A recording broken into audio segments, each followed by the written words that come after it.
Hey, everybody, it's Craig as we head into Christmas week. And you might say the Texans and the fans got a present yesterday.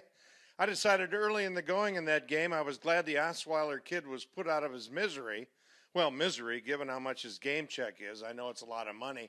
It's much more than any human should be given. But the misery was really felt by the customers, not the performer wearing 17 on his shirt. Bill O'Brien finally yanked the big money guy and finally admitted something must be changed. He put in the relief pitcher, and the crowd roared its approval in every saloon in the great Houston area, as well as NRG Stadium. Football, and especially the NFL, has always made a big deal about changing the starting quarterback, and if the guy's not performing, I've never understood why it's such a big deal.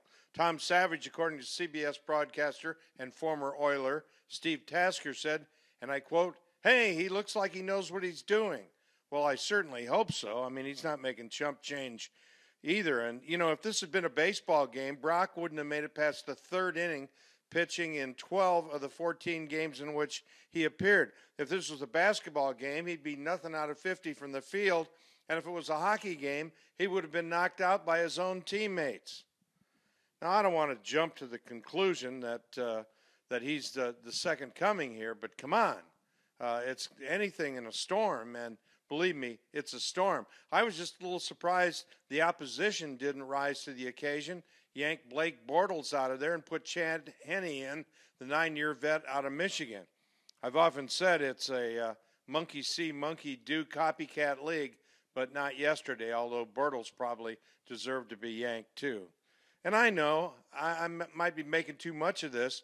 The locals are 8-6, but it's one of those drive me nuts 8-6s.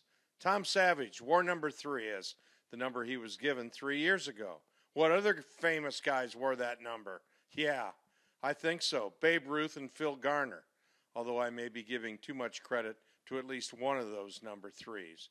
This is Craig Roberts on click2houston.com.